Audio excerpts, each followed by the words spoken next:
So, this week of Common Sense for second week of November, second full week, we did Monday of buying for Bloomberg. We have 4 more days to go. 4 more days, and at the time,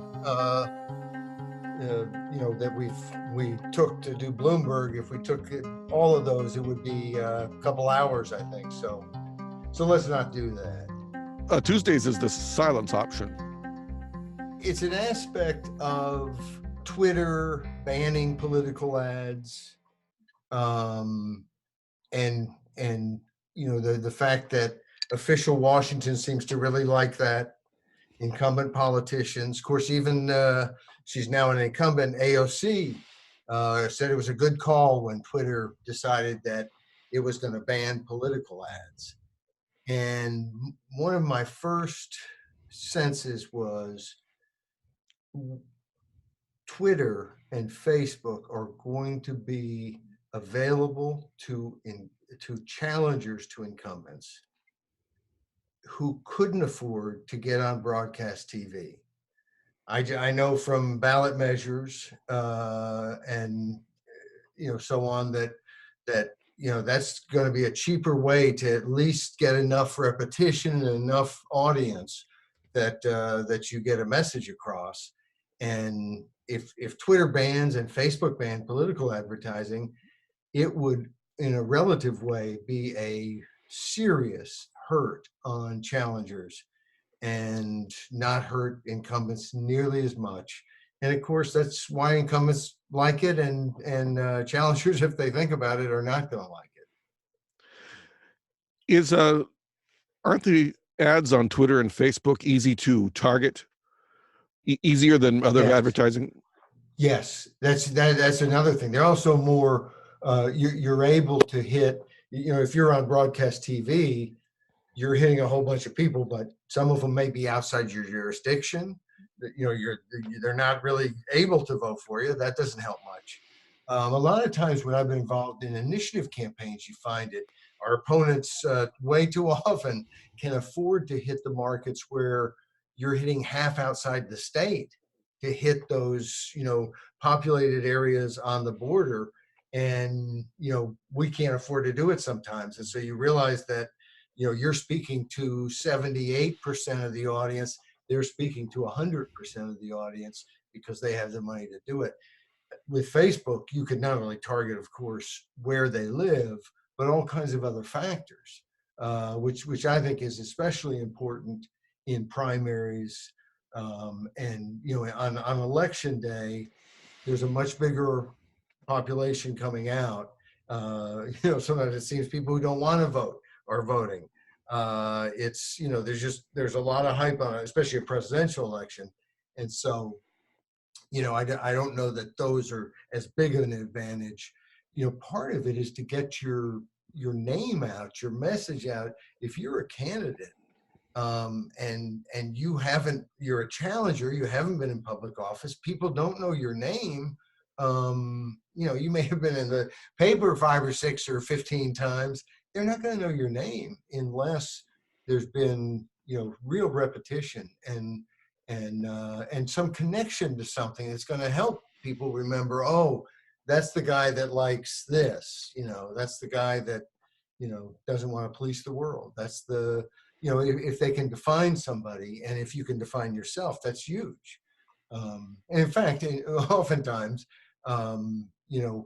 most of the elections in America are an incumbent who has a war chest of money and connections and can do favors for people, and who, if they liked you better as the challenger, would really have to think twice about whether they want their name on the campaign finance report as having given to you the challenger. Because if they have a business or some connections, if they're an attorney who maybe does work with the state, there's all kinds of reasons that they wouldn't want that incumbent congressman to be someone that, if they called in a pinch and said, oh, this is a really important issue, they say, well, yes, it is. And we're on the other side because we saw you gave to, and it's not as if they're going to, tell you that, but the transparency when it comes to campaign contributions is most advantageous to the incumbent.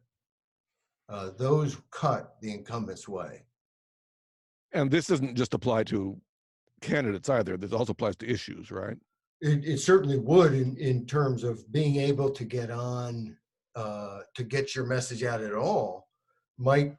Might be that you got to do it online, and Twitter and Facebook, because they can be targeted, and because on an issue, oftentimes you can kind of see what the demographic is, that this is the key swing vote, and you could go after them and get your message to them on Facebook and Twitter. And of course, if they ban it, and they're talking about banning all, this isn't just campaign ads for Joe or Fred. This is issue ads for ballot measure X and Y, and it's issue advertising saying support term limits, pro-life or pro-choice. It's all kinds of speech that is political in nature, but certainly not electoral. And so it is electoral. It's a terrible thing to ban electoral advertising, and mostly because the biggest deficit challengers have is name recognition. They need a way to get their name and message out, and anything you do to make that tougher is a help to the incumbents. And that's why there's a whole regulatory system that is designed, to make it tougher on challengers. And that regulatory system, the FEC, state equivalents of the FEC, the more powerful you are, the more you can afford attorneys and do different things. A lot of these campaign finance laws, you can break them if you can write a check at the end that says, we're fined $500,000 or $1 million after presidential campaigns. Then you just write the check.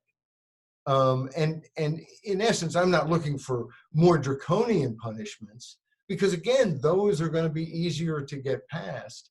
If you have money and if you have access. And of course, the way the FEC is set up, you're somewhat protected if you're a Republican or a Democrat, because you have an equal number of they've always had an equal number of Republican and Democratic commissioners, which of course in itself is a violation of equal protection for anybody who's not a Democrat or Republican, and is a terrible way to run a government. I mean, our government was designed by people who were worried about factions.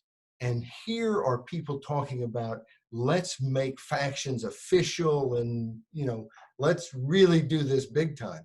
And in fact, Pete Buttigieg and some of the other Democrats are talking about, as we have talked about here at Common Sense, they're talking about, let's make the court less partisan by making it officially partisan and naming 5 Republicans and 5 Democrats and letting them pick 5 more people, which kind of removes those people, even more. It becomes the judiciary to it, just in an officially partisan way, removed from even the political process in terms of how they're appointed and so on. So if the country moves a certain way and one party doesn't move that way, too bad.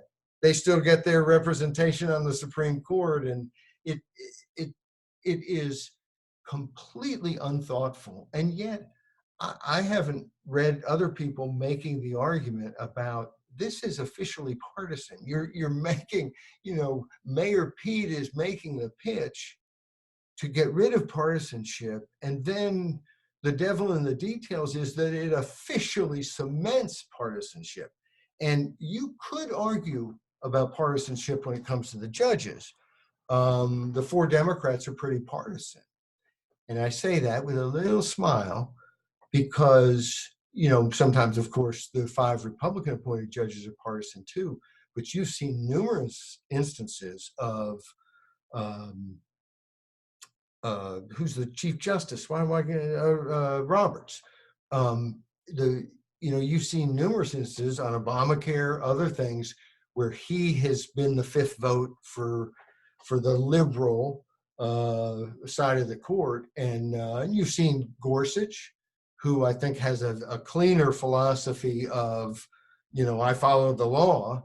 And if the law has an outcome that my politics doesn't really like that outcome, I still have to follow the law.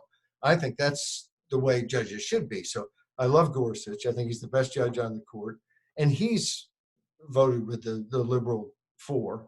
But if you look back a little bit, you see judges like Stevens, Souter, picked by Republican presidents who turned out to be very, very, very, very, very, very liberal justices. And in fact, I think one of the claims, if I were running President Trump's campaign for reelection, I'd be talking about my Supreme Court nominees, because I think for conservative turnout and buy-in and support, and in elections, it doesn't hurt to have a mobilized base. He's the only Republican president who doesn't have a pretty mixed record. And I'm not a big fan of Kavanaugh, but if I were more conservative, I probably would be a bigger fan. I mean, where I part company with Kavanaugh is on some of his, he's not terribly good on criminal justice and national security state stuff. Although on some of those issues, he's not any worse than some of the other folks on the court. But anyway, I think Trump can say to any conservative, I've given you two conservative justices instead of one conservative and one liberal. So that's but again, that movement on the court, and it has been throughout. I mean, if you think about politics being partisanized, the Supreme Court has been the least partisanized in my mind. I also think and the federal courts, and I also think that the federal courts, as much as I've disagreed with all kinds of rulings they've made, I think is the best functioning, arguably the only functioning branch of government in terms of the way the founders envisioned its independence because of lifetime tenure. Here I am, a term limits guy. I love lifetime tenure on the federal courts. I don't like it for the Supreme Court. I want a limit there. I want a term limit, but I like it for the federal courts. I want to move it to the state courts. It's the only thing we've seen that's worked with judges. There's nothing else. The Missouri plan is ridiculous and gives the Bar Association, some private group, tremendous power because they get to pick nominees. And then I don't know what the exact number is, but dozens of states have that plan. Others elect their judges, but it's like they can't campaign and say, "Hey, I'm going to rule this way." They don't, and oftentimes they hardly campaign. Nobody knows anything. So that doesn't seem like much of an election, or if you don't elect that judge somehow, you won't have democracy, because it doesn't seem like democracy is really functioning much on those elections. I'd like to move that to the state level, that every one of them, would have lifetime tenure for their state judges. Or maybe you do it a little differently. You could argue, we'll do 20-year tenure, but you want independent judges. And in the same way, you need term limits for representatives, because you want representatives who aren't judges sitting over you, but are representatives who are in the legislature going, I'm going to be back home soon. I'm one of them. That's how I'm thinking, because I know I'm not going to be, in Washington the rest of my life. Or if I am, I'm going to win election after election because people love me, because I'm going to have to move to a different seat. I'm just not going to be able to sit in a seat for 20 or 30 or 40 or 50 years, or my family's not going to be able to control the seat for 80 years, like the Dingell family has controlled a congressional district in Michigan. I guess it's more than 80 now. Anyway, we need a judiciary at the state level that's as independent and is as good as the federal judiciary. And we need a legislature somewhere other than the New Hampshire House, which I would argue with 400 members is the only representative chamber in this country that's halfway decent. Hey, we could talk about the other three, but I think it's just too much. People, I have to go to bed. It's actually late. We had so many busy things going. We did this late. I think people should go to the website. They should read the other pieces. There's a great piece about Tim Eyman, who we've talked about oftentimes, and his advisory measures that everybody poo-poos. And it's so funny. They're talking about how they're not any good because the legislature doesn't listen to the people. Well, they should. And so let's still hold the votes.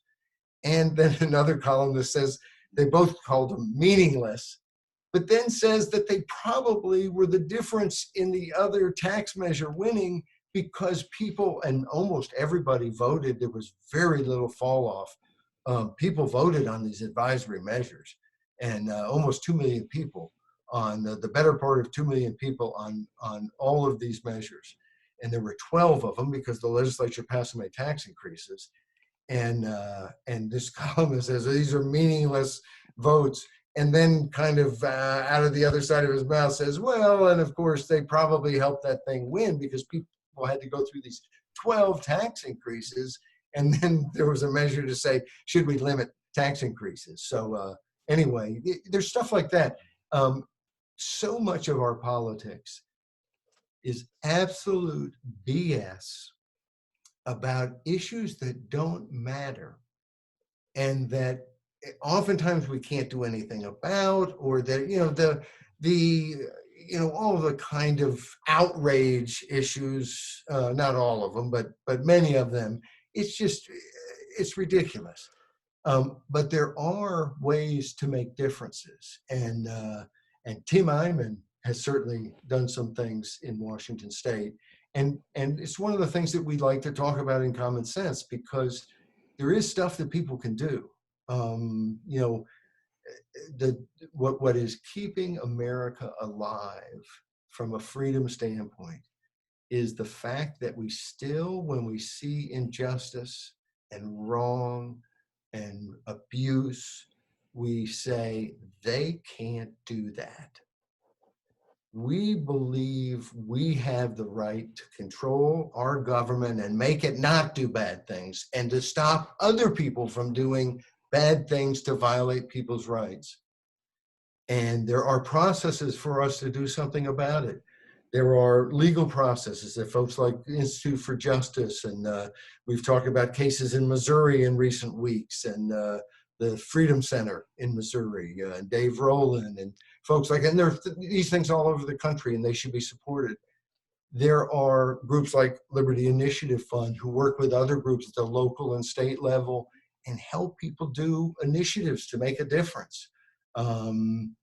We've even probably helped just a tiny bit Tim Eyman, because we talk from time to time, and we've contributed to past tax initiatives there. Liberty Initiative Fund is the we. But it's exciting to see what people can do, and what he's done in a blue state that has just driven the establishment crazy is very interesting and fun to watch. And the truth is, people are doing it at the local, state level, all over the country. And it's not easy. If it were easy, we live in a freer country, but it can be done. And it seems to me that we need I don't know where I'm going here, so you may have to cut. Let me play Kathy Newman and say, so what you're saying is people should go to thisiscommonsense.com 5 days a week and read where you cover precisely those issues. Yes. You are onto something. Yes. That's exactly what they should do.